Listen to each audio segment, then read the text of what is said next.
ဒီနေ့အိမ်မှာမိုးဟင်းကချက်စားဖြစ်တယ်ရှင်မိုးဟင်းကချက်နီးတွေကတယောက်နဲ့တယောက်ချက်ပုံချက်နီးမတူကြပါဘူးနော်ဒါကတော့ကျမအိမ်မှာချက်နေကြနီးလေးပါ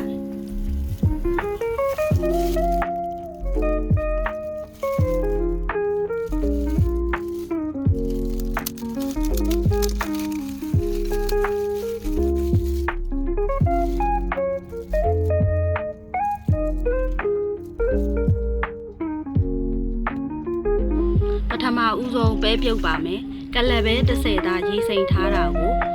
စားနွင်းအနှဲငယ်ထည့်ပြီးပြုတ်ပါတယ်ပြီးရင်ငါးပြုတ်ဖို့ပြင်ပါမယ်စပက်လင်းအရင်ခင်းပါမယ်ငါးထည့်ပါမယ်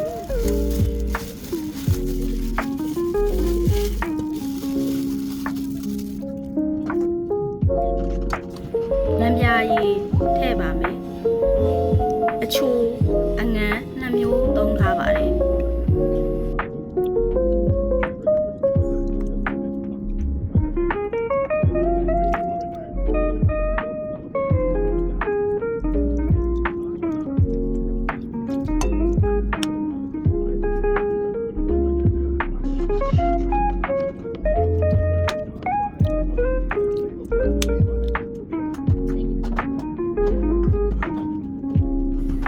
နနွင်းထည့်ပါမယ်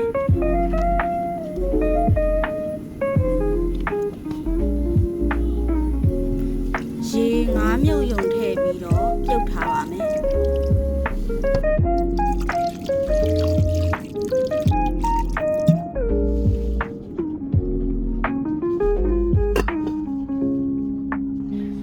ငါးပြုတ်အိုးစုလာရင်ငါးတွေကိုတစ်ဖက်ကိုလှမ်းပါမယ်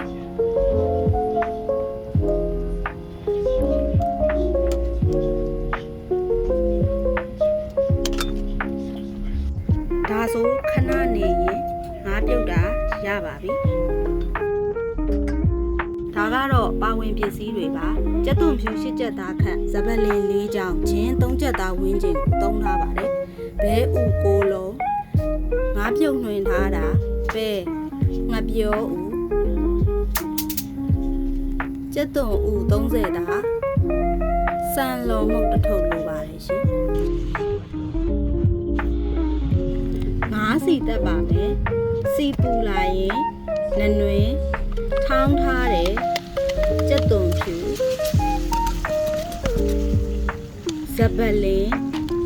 ဂျင်းစီတက်ပါမယ်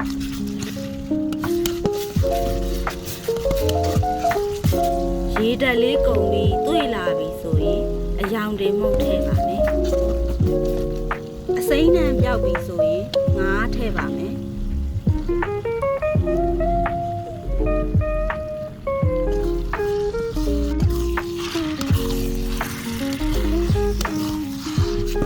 လာတဲ့အထိစီတက်ပါမယ်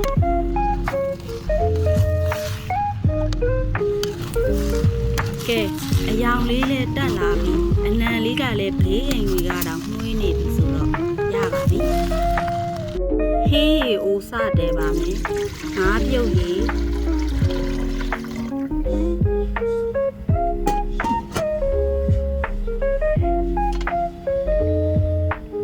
ပဲကိုကြိတ်ထားတယ်ပဲရည်ထည့်ပြီးတော့စူအောင်တည်ပါမယ်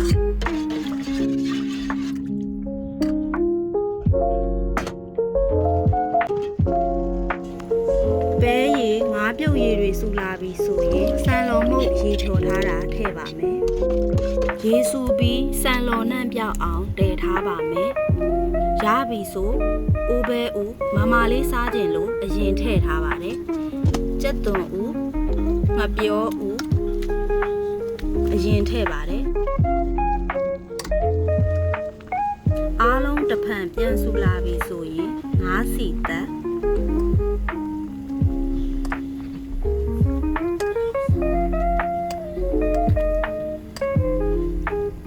ဘဲဥစိတ်ထားတာထည့်ပါမယ်တစ်ခါပြန်ဆူလာပြီဆိုရင်ဟင်းရည်အပြည့်အကျဲအပေါ့အငန်းမိမိနှစ်သက်တယ်လို့အရသာထည့်ပါမယ်နောက်ဆုံးမှာငရုတ်ကောင်းလေးခတ်ပြီးအဆုံးသတ်လိုက်ပါမယ်ရှင်